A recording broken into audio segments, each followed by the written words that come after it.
Coucou tout le monde et bienvenue sur cette nouvelle vidéo. J'ai bien envie de démarrer aujourd'hui, cette semaine, ces 2 semaines prochaines, je ne sais pas encore, un vlog lecture où c'est Instagram qui choisit mes lectures. J'aime bien vous faire voter quand même assez régulièrement dans les stories Instagram pour que vous choisissiez mes lectures. Très souvent parce que j'ai envie de lire plusieurs livres et je sais pas choisir, donc vous choisissez pour moi. Et cette fois-ci, eh bien, je commence à préparer mon challenge Babelio. J'ai envie de lire des livres qui sont dans la sélection. Je sais pas forcément s'ils vont gagner ou pas puisque j'ai même pas encore voté. On est le 18 mai aujourd'hui. Donc j'ai encore une dizaine de jours pour lire certains livres avant de pouvoir voter à la dernière minute évidemment. Et eh bien j'avais bien envie de vous faire choisir sur Instagram les lectures que je vais faire pour mon pré-challenge Babelio. Je sais pas si toutes les lectures que je vais vous proposer dans ce vlog seront des lectures pour préparer mon challenge. Je verrai, ça dépendra de mon humeur de lecture. En attendant, pour le premier vote, je viens de le clôturer puisque dans 10 minutes je pars bosser, donc je fais ça vite avant d'aller au boulot. Mais hier soir, je vous ai proposé de choisir à l'aveugle ma première lecture. Je vous ai donc décrit avec des emojis ces 2 titres-là qui sont présents donc dans la sélection Babelio. Un printemps pour te succomber de Morgane Moncomble, celui-ci dans la catégorie roman d'amour. Et je vous ai aussi proposé en second choix La légende de Sleepy Hollow de Simon Rousseau. Ici c'est un conte interdit entre guillemets. C'est une réécriture de conte mais en version trash, gore. Donc je pense qu'il y aura pas mal de trigger warning. Et donc je vous ai décrit avec des emojis ces 2 titres. Et vous avez été 73% à voter pour le roman d'amour de ce côté-là. Donc c'est celui-ci que je vais commencer dès aujourd'hui, dès ma pause déjeuner en fait, puisque j'ai toujours au minimum 1 heure de pause et je mets une vingtaine de minutes pour manger, donc le reste du temps je bouquine avant de retourner au boulot. Dans ce roman, je sais qu'on va suivre notre personnage principal féminin qui s'appelle Nolia, qui est fleuriste je crois bien, et qui ne s'en sort pas financièrement, qui va se retrouver à se marier avec quelqu'un, faire un mariage d'argent. Et on va suivre un autre personnage masculin qui lui est apparemment très riche, milliardaire. Donc est-ce que c'est le personnage avec qui Nolia se marie ou est-ce que c'est un love interest, une toute autre personne? Je n'en sais rien, je découvrirai à la lecture parce que j'ai pas envie d'en savoir trop. Déjà que les romans d'amour c'est pas spécialement ma came, mais j'ai envie d'essayer quand même parce que je me dis que je peux très fortement apprécier ce roman et j'ai pas envie de passer à côté en fait. Donc j'ai envie de me lancer, mais sans trop en savoir non plus. Je sais juste que Morgane Moncomble, l'autrice de ce roman, est une autrice très populaire, très appréciée, et que celui-ci, Un printemps pour te succomber, c'est le tome 3 d'une série de 4 titres autour des saisons. Donc il y a le titre qui se passe en automne qui est sorti au mois de septembre, et il y a le titre qui se passe en hiver qui est sorti novembre, décembre, je sais plus bien, et donc celui-ci, le printemps, qui est sorti il y a peut-être un mois et demi, au moment où je vous parle. Il va rester celui de l'été qui sortira, j'imagine, juste avant l'été. Et je suis plutôt contente de constater que la sélection Babelio me l'a fait ajouter à ma pile à lire parce que il m'intéressait, mais sans que je passe l'étape de ok, je le glisse dans ma palle, je fais en sorte de le réserver à la médiathèque et de le lire. Donc c'est chose faite grâce à Babelio et grâce à vous qui avez voté pour celui-ci. Du coup, il ne me reste plus qu'à me plonger dans ma lecture. Je reviens vers vous, soit quand j'aurai avancé un peu, soit quand je l'aurai terminé. Je sais pas encore.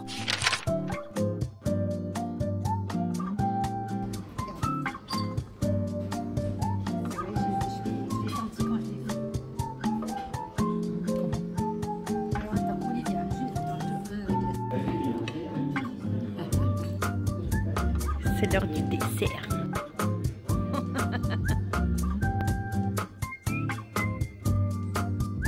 Je vous retrouve, on est quelques jours plus tard. J'ai terminé, il y a plusieurs jours déjà, la première lecture que vous m'aviez choisie, Un printemps pour te succomber de Morgane Moncomble, qui est pour rappel le tome 3 d'une série de 4 autour des saisons et de la romance en rapport avec les saisons. Et on n'est absolument pas obligé de lire les tomes dans l'ordre ou de les lire tout court. Moi j'ai lu seulement celui sur le printemps, auparavant il y avait celui de l'automne et celui de l'hiver qui étaient déjà sortis et on attend le dernier, celui de l'été. Mais comme je vous le disais, on n'est pas obligé de les lire à la suite. Enfin moi j'ai eu aucun problème en lisant uniquement celui-ci. Et je dois dire que j'ai bien aimé, mais c'est pas forcément la lecture de l'année non plus, ce sera pas ma romance préférée non plus. Pour rappel, on suit ici Nolia, qui est une fleuriste qui peine à joindre les deux bouts. Elle vit à Amsterdam et sa boutique de fleurs ne décolle pas, elle est dans la panade, elle a pas de sous, elle n'arrive pas à boucler ses fins de mois et elle est obligée de se tourner vers ses parents pour demander de l'argent. Parents qui lui disent « Ok, on va t'aider, on va te donner de l'argent, mais en échange, tu te maries. » Et de l'autre côté, on a notre autre personnage principal qui, lui, est Camille. C'est forcément le love interest de cette histoire. C'est un milliardaire qui, lui aussi, vit à Amsterdam et qui est plus ou moins obligé de se marier pour redorer son image de popularité parce que il est extrêmement célèbre, mais il est aussi... il a un peu une mauvaise réputation, une réputation de... pas forcément de bad boy, mais plutôt de personne débauchée. Et donc, il veut redorer son blason en se mariant et en prouvant que il n'est pas aussi mauvais que ce qu'il en a l'air. Vous l'avez donc compris, Nolia et Camille vont se marier ensemble, chacun pour leurs propres raisons. Et on retrouve donc ici le trope du fake dating, puisque ils font semblant de sortir ensemble pour chacun faire croire aux personnes intéressées qu'ils sont en couple. Mais on retrouve aussi le trope du mariage arrangé, puisque oui, c'est du fake dating, mais ils vont jusqu'au mariage. Enfin, en tout cas, au début, ils se fiancent devant tout le monde et oui, ça va jusqu'au mariage. Donc, mariage forcé pour Camille, puisque, comme je vous le disais, il s'efforce de redorer son blason, donc il veut montrer au monde entier qu'il est capable d'avoir une femme, une famille et d'être une personne normale, entre guillemets. Et Nolia, mariage forcé, puisque là on est plus dans la version traditionnelle du mariage forcé, du mariage, pas forcément du mariage d'argent, mais elle vient d'une famille indienne pour qui c'est normal de se marier avec quelqu'un qu'on ne connaît pas et de ne pas faire un mariage d'amour, mais un mariage plutôt pour allier des familles puissantes. Alors je pense que le côté fake dating, j'aime beaucoup, puisque ils sont... supposés s'apprécier, se connaître depuis longtemps et finalement ils se découvrent et on apprend à les connaître au fur et à mesure. Par contre, le trope du mariage forcé, c'est pas forcément mon truc. Peu importe la raison, c'est vraiment quelque chose avec laquelle j'ai du mal. Et pour que vous sachiez tout autour de ce livre, on retrouve aussi les thèmes du déni de grossesse, de la femme mère célibataire, de relations toxiques et même de revenge porn.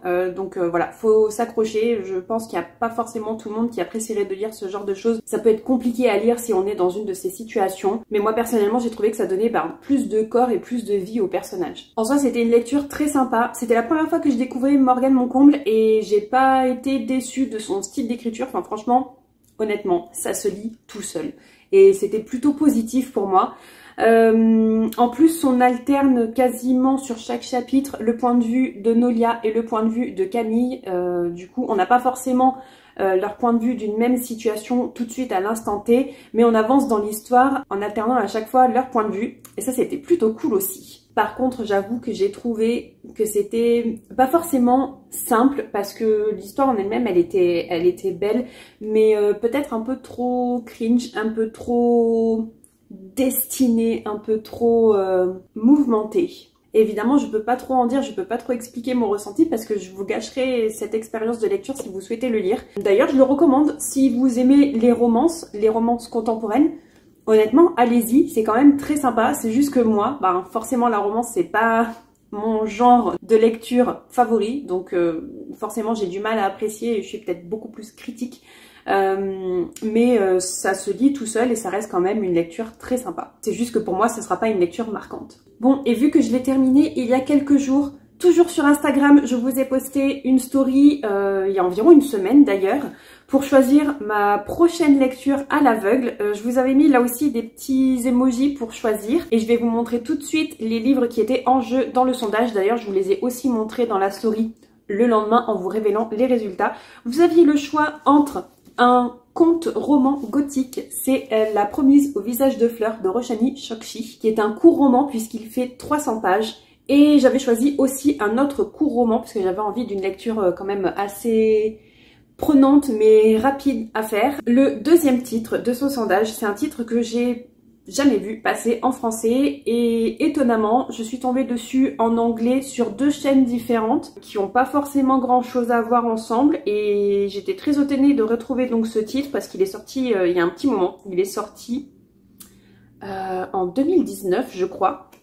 C'est Les Enfiévrés de Lingma et là c'est un roman post-apocalyptique où on va parler d'un virus qui a sévi sur la planète entière et qui a transformé les gens en zombies où ils sont condamnés à répéter sans arrêt les tâches les plus rébarbatives, les plus ennuyantes, type faire sa vaisselle, type ranger son linge, type aller au travail. J'ai l'impression que ça va être une critique de la société et du monde du travail.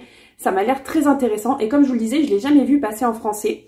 Sur le sondage, donc vous aviez le choix entre ces deux titres et encore une fois, vous m'avez grandement étonnée puisque vous avez énormément plébiscité Les Enfiévrés sans même le savoir puisque je vous le rappelle, vous votiez à l'aveugle mais vous avez été 81% des votants à voter pour celui-ci. Donc c'est ma prochaine lecture. Je ne l'ai pas encore commencé, c'est aussi pour ça que je vous tourne ce clip maintenant parce que je vais pas tarder à partir au travail. J'ai déjà glissé mon marque-page parce que je vais le démarrer à ma pause déjeuner.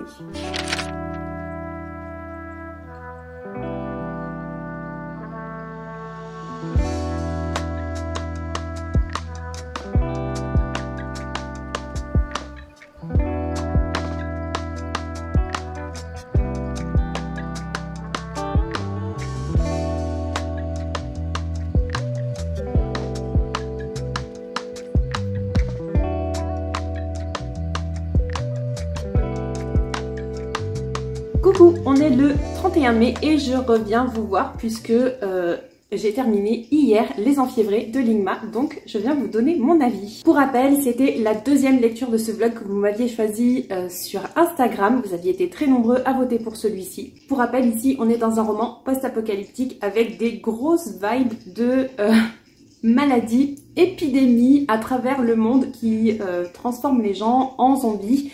Ça a un gros ressenti de Covid-19 alors même que ça a été écrit avant, c'est sorti avant l'épidémie de Covid-19. Mais ici c'est plutôt une maladie fongique qu'on a appelée la maladie de Chêne et qui se transmet, on ne sait pas trop comment, mais ça atteint presque tout le monde. C'est une maladie qui est apparue en Chine et qui se répand assez rapidement quand même, donc ça fait quand même énormément penser au Covid-19. Et si cette période reste un peu trop négative pour vous, bah du coup je vous déconseille de le lire puisque ici Lingma explore exactement ce qu'on a ressenti pendant cette épidémie, pendant les confinements surtout. Sauf que dans ce livre évidemment c'est plutôt l'apocalypse puisque les gens qui sont touchés de la fièvre de chêne deviennent des enfiévrés et ne guérissent jamais. En fait il n'y a pas de remède, il n'y a pas de vaccin, il n'y a rien. On est touché, eh bien on se transforme petit à petit en zombie, pas dans le sens où on va manger des humains, mais plutôt dans le sens où on devient en fait des zombies sociaux entre guillemets, c'est-à-dire qu'on répète toujours les mêmes activités. Par exemple, on croise certaines personnes qui ont continué à aller au travail jusqu'à la fin, jusqu'à en mourir d'épuisement et qui répètent sans cesse les mêmes tâches. Du coup, c'est extrêmement réaliste et on aborde énormément le sujet de la solitude ici à travers la maladie qui touche le monde entier, mais quand même toujours ce thème de solitude. L'autrice questionne aussi énormément forcément notre rapport au travail, notre rapport à notre temps libre en dehors du travail et à quel point ça peut impacter notre vie. Au niveau du roman, le format m'a vachement plu puisque on a certains chapitres où on suit Candace, donc notre personnage principal qui n'est pas une enfiévrée.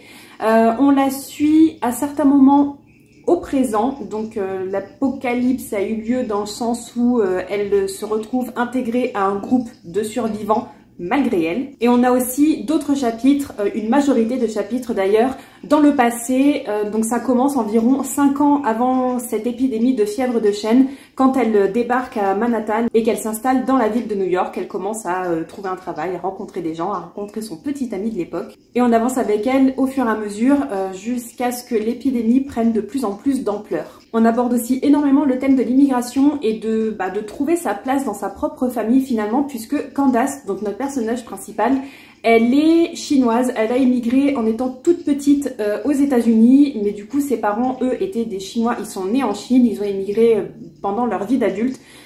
Et donc on va retrouver forcément ce questionnement quant à trouver sa propre place dans une nouvelle société, dans un nouveau pays, avec une nouvelle culture.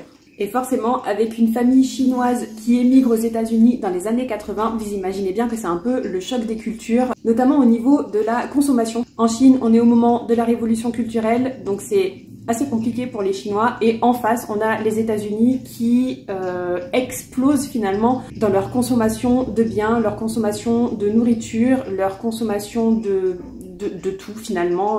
On est presque dans l'abus, j'ai envie de dire. Et Candace, elle grandit là-dedans. Pour elle, c'est normal d'avoir accès à tout ce qu'elle veut avec une facilité déconcertante. Alors que ses parents, eux, ils ont vécu dans la misère en Chine et quand ils ont émigré aux États-Unis, ils ont commencé à vivre de façon américaine et ils ont essayé de s'intégrer au maximum dans cette nouvelle société américaine. En bref, c'est donc un roman qui explore énormément de questions, de sujets et j'ai trouvé que c'était très intéressant. Ceci dit, au niveau de l'histoire, de l'intrigue en elle-même, j'ai eu un petit peu plus de mal puisque on aborde quand même certaines relations avec d'autres personnages, mais qui sont pas forcément creusées, qui sont pas forcément explorées, qui n'ont pas forcément de fin. En fait, on rencontre des gens, on sait pas trop ce qu'ils deviennent, et pour moi, personnellement, c'est assez frustrant.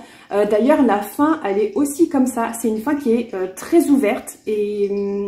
alors il y a certains romans où ça me dérange pas forcément, mais pour celui-ci j'aurais aimé avoir une conclusion un peu plus nette ou savoir un petit peu plus où ça s'en va au niveau de la fin. C'est assez abrupt et pour moi il me manque quelque chose. Et enfin, dernière précision qui a son importance quand même dans la forme toujours de ce roman. Les dialogues ne sont pas entre guillemets, il n'y a pas de tiré, c'est ancré comme ça dans le texte. On voit pas de différence en fait entre les descriptions et le dialogue, hormis quand on le lit et qu'on comprend que c'est une personne A qui s'adresse à une personne B par exemple.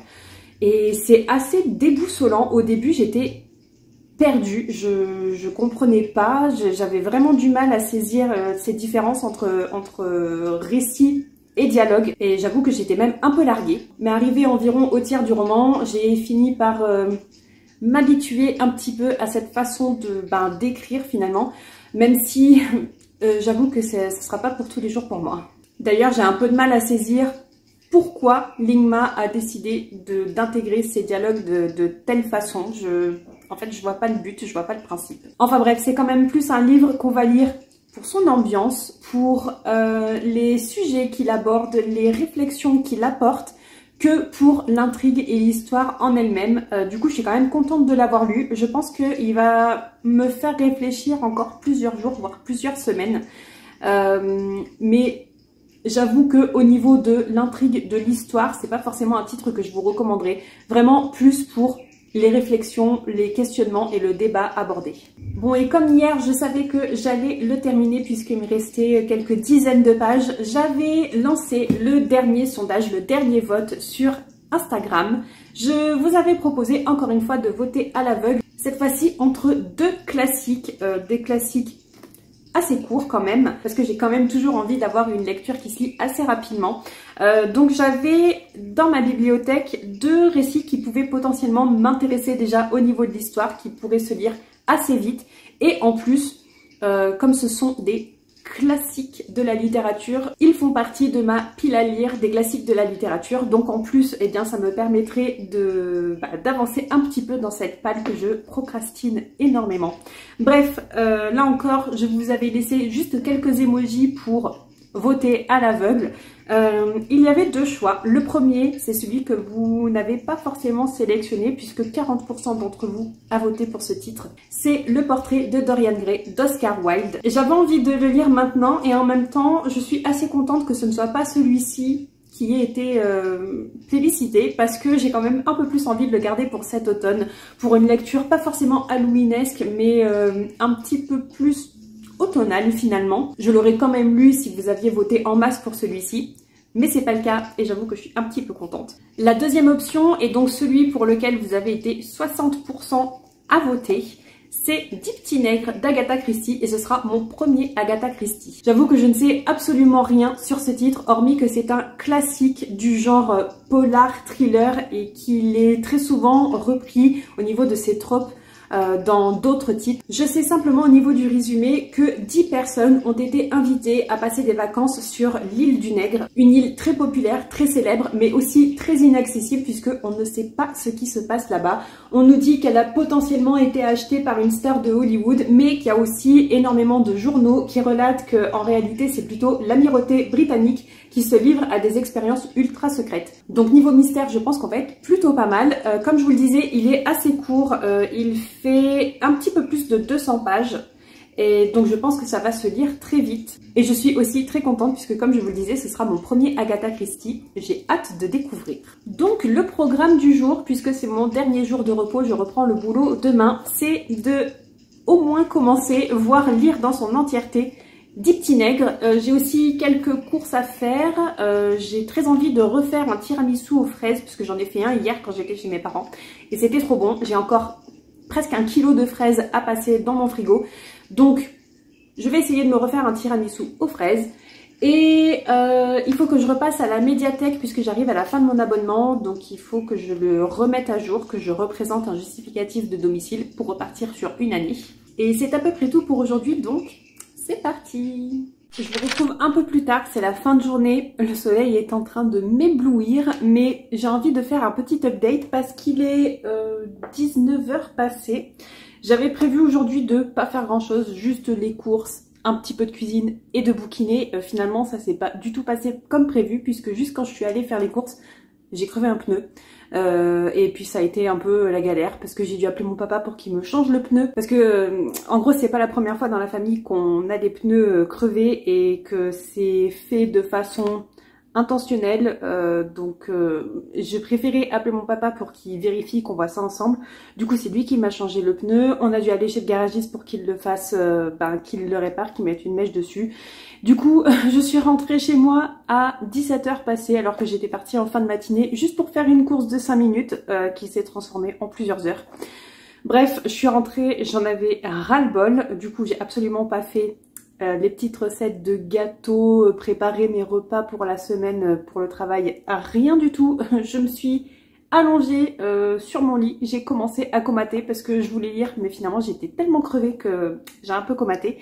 Et ben au lieu de lire Dix petits nègres, enfin du coup de le lire un maximum, voire dans son intégralité, je suis uniquement à la page 40 et en fait j'ai envie de faire un point parce que j'ai énormément de pensées et de choses à dire, donc je pense que je vais faire un petit point spoiler. Mais juste avant ça, je tiens juste à dire que ça se lit tout seul, je sais pas trop en quelle année ça se passe, je pense que c'est dans les années 40, 45, je sais pas trop, et ça se passe en Angleterre et dès le début on suit une dizaine de personnages qui vont se retrouver à l'île du Nègre, donc, mais ils ne se connaissent pas les uns les autres et ils ont été invités par une personne plus ou moins non identifiée. Et c'est tout ce que je peux en dire sans spoiler. Je vais d'ailleurs mettre un encart ou quelque chose pour que vous puissiez repérer la partie spoiler si vous voulez me mettre en mute, si vous voulez couper le son, comme ça vous pouvez garder quand même la vidéo et pouvoir remettre le son une fois que j'aurai enlevé la partie spoiler. Mais du coup, comme je vous le disais, en seulement 40 pages, j'ai énormément de pensées et j'ai envie de les partager pour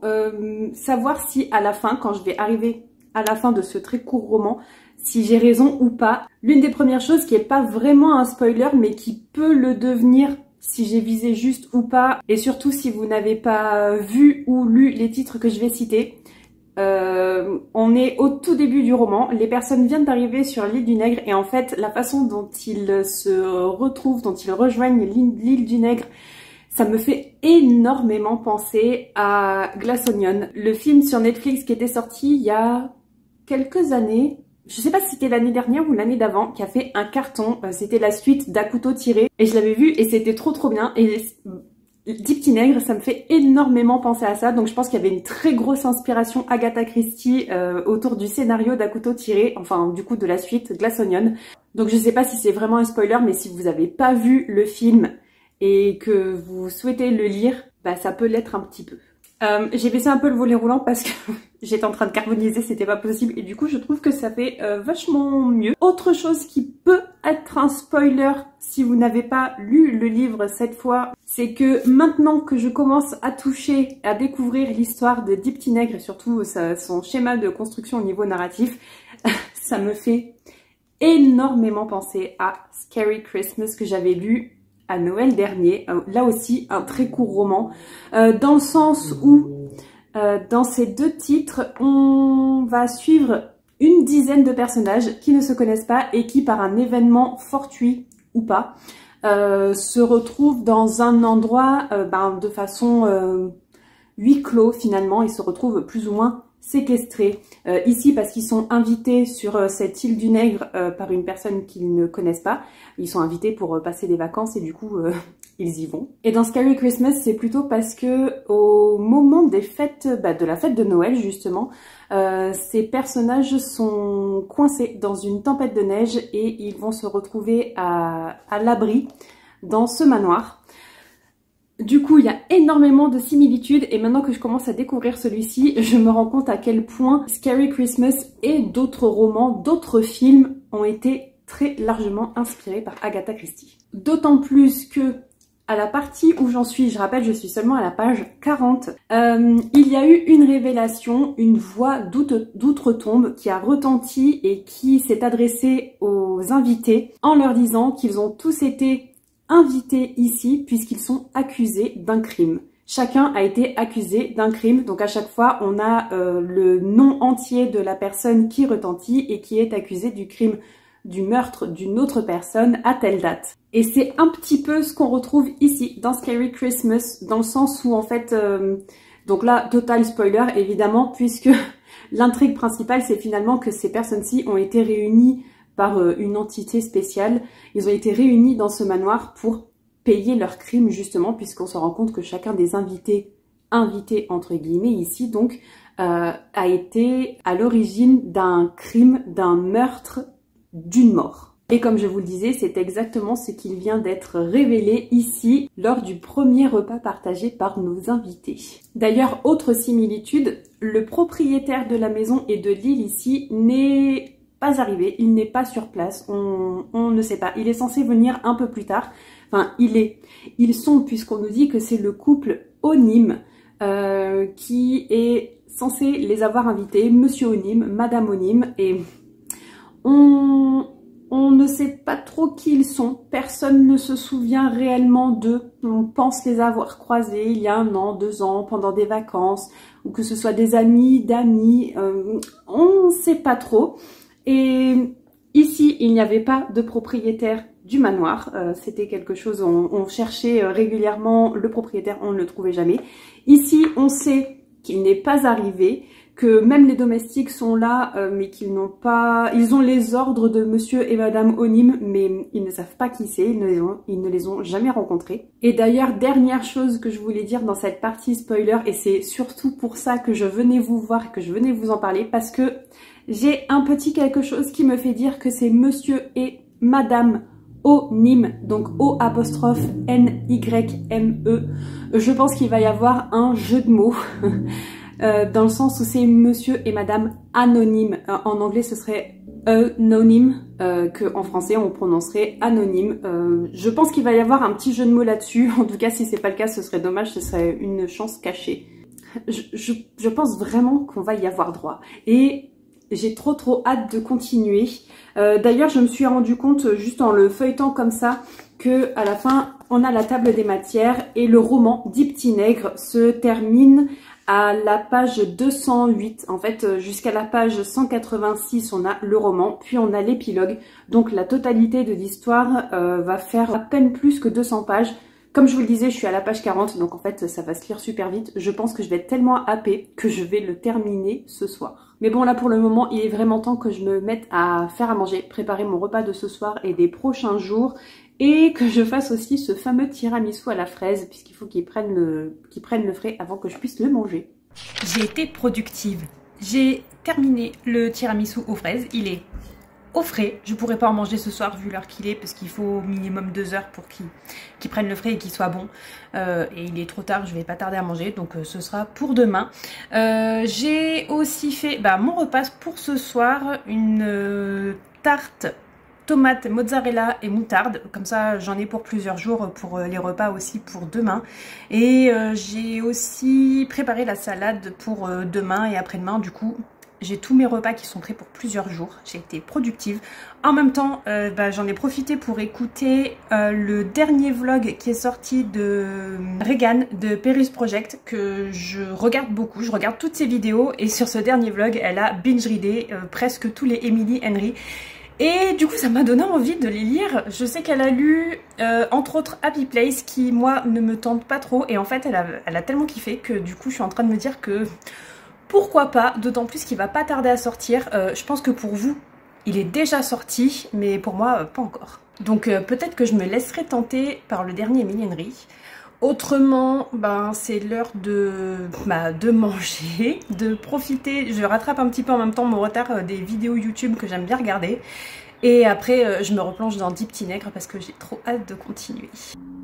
Is going to be by Emily Henry. I read a new Emily Henry book every single summer. It's one of my favorite things. And this year she came out with the book Funny Story. Funny Story by Emily Henry is following...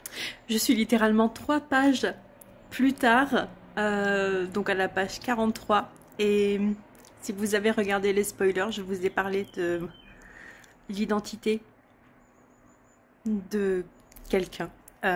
J'avais fait une supposition. Donc... je vais remettre la partie spoiler juste pour vous montrer. Vraiment, hein, j'avais pas lu si j'avais raison ou pas. J'avais émis la supposition que Monsieur Onim, on l'appellerait à un moment ou à un autre anonyme ou anonyme en anglais. Et on vient d'avoir les initiales de Monsieur Onim. Algernon Norman Onim. Les initiales A-N Onim. Anonyme. Anonyme. Aussi, je viens d'avoir une autre pensée un peu avant, vers la page 30, je dirais. Il y a un des personnages qui nous décrit la chambre dans laquelle il se trouve et surtout, il nous lit, enfin on découvre à travers ses yeux une comptine qui parle de 10 petits nègres et de la façon dont ces 10 personnes meurent, souvent en rapport avec leur travail, leur emploi.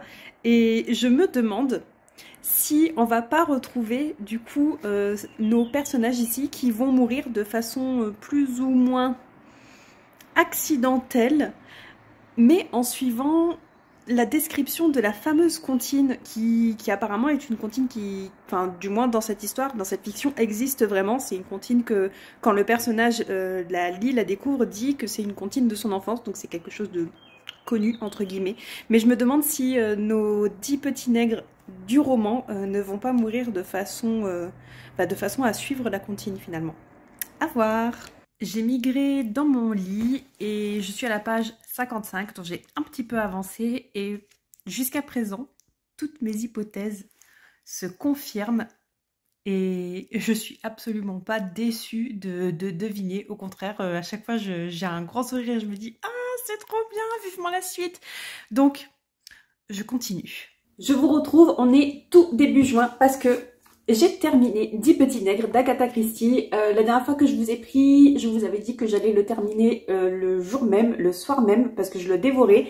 Très peu de temps après mon dernier clip, je me suis pris encore une fois une migraine monumentale.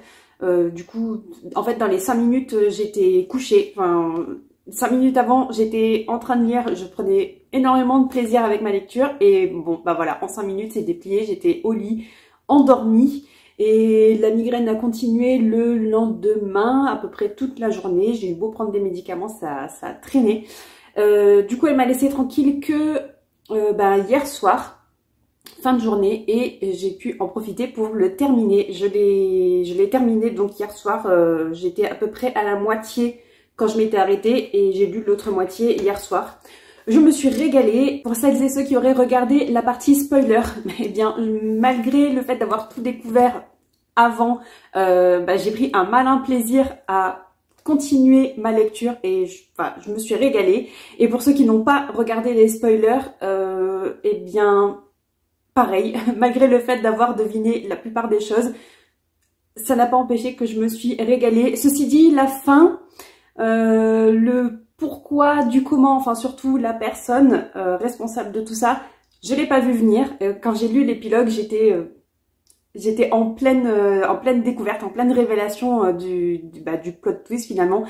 C'était trop bien. Je regrette absolument pas de l'avoir lu, je regrette absolument pas de vous l'avoir proposé dans le sondage. Je suis trop contente de l'avoir enfin découvert. Et si vous êtes un adepte des lectures polar, thriller, mystère, que par exemple vous avez adoré les films À couteau tiré, Glass Onion, tous ces trucs comme ça et toutes ces lectures qui ressemblent à ces films, à ce côté mystère, je vous recommande vivement de lire Dix Petits Nègres.